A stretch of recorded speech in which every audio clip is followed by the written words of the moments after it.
Assalamualaikum warahmatullahi wabarakatuh. Halo sahabat semua. Akhir-akhir ini ada yang lagi viral. Ada seorang pesulap yang membongkar trik-trik sulap yang digunakan oleh para dukun untuk menipu masyarakat. Dia adalah Marcel Radival atau nama panggungnya si pesulap merah.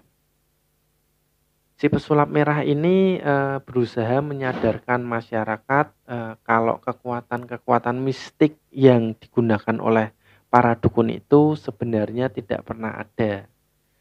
Tapi kalian tahu nggak kalau ternyata sudah sejak zaman dulu bahkan sebelum Indonesia merdeka sudah ada tokoh yang berusaha untuk menyadarkan masyarakat untuk tidak mempercayai kekuatan-kekuatan mistik semacam itu.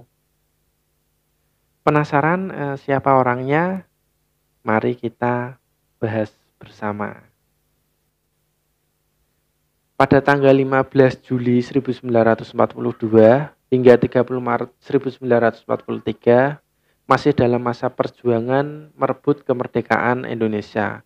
Kurang lebih 8 bulan, Tan Malaka menulis naskah teks sebuah buku yang dia beri judul Madilog. Buku ini lahir dari buah pikir Tan Malaka akibat keresahan beliau melihat pola pikir bangsa Indonesia pada saat itu. Bangsa Indonesia memandang bahwa apa yang terjadi di dunia ini dipengaruhi oleh kekuatan-kekuatan keramat di alam gaib. Cara pandang ini disebut oleh Tan Malaka sebagai logika mistika. Logika yang membuat Indonesia tidak bisa maju. Karena berpikir ketimbang menangani sendiri masalah yang dihadapi, mereka lebih berharap atas kekuatan-kekuatan gaib itu sendiri. Karena itulah masyarakat Indonesia bahkan sampai saat ini banyak yang masih mengandalkan mantra-mantra, sesajen, dan benda-benda mistik lainnya yang mereka harapkan dapat menolong mereka. Melihat kenyataan bangsanya yang masih terkungkung oleh logika mistika itu, Tan Malaka melahirkan buku Madilog. Dalam pandangan Tan Malaka, beliau percaya bahwa kemajuan umat manusia itu harus melalui 3 tahapan. Tahap pertama atau tahap yang paling dasar yaitu logika mistika. Tahap kedua, tahap filsafat, dan tahap ketiga itu ilmu pengetahuan atau sains.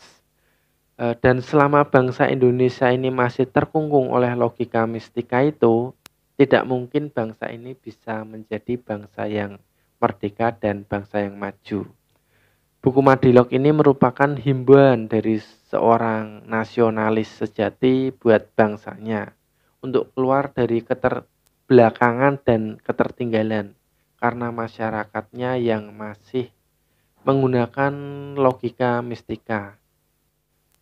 Dari secuil kisah sejarah lahirnya buku Madilog ini kita bisa tahu ternyata sudah sejak dulu bangsa ini berusaha keluar dari logika-logika mistik yang membuat rakyatnya tidak bisa berpikir secara logis. Dan munculnya pesulap merah di zaman modern ini seperti melanjutkan kembali cita-cita dan perjuangan dari tokoh pahlawan nasional Tan Malaka yang menginginkan Indonesia menjadi bangsa yang bebas dari logika-logika mistika. Walaupun banyak juga perlawanan balik dari para dukun karena merasa terusik akibat lahan untuk mencari cuan mereka diganggu oleh si pesulap merah ini. Tapi berkat aksi pesulap merah selama ini membongkar trik-trik sulap para dukun, akhirnya kini makin banyak masyarakat yang sadar bahwa kekuatan-kekuatan mistik semacam itu tidak pernah ada, dan semoga kedepannya Indonesia bisa bebas dari logika mistika sesuai dengan cita-cita dan harapan dari Tan Malaka sehingga bangsa ini bisa menjadi bangsa yang maju dan bangsa yang lebih beradab lagi. Oke, video kali ini cukup sampai di sini dulu. Bila sahabat semua ada yang ingin mengkoreksi atau ingin menambahkan atau ingin berdiskusi, Silahkan tulis di kolom komentar. See you next time. Wassalamualaikum warahmatullahi wabarakatuh. Bye bye.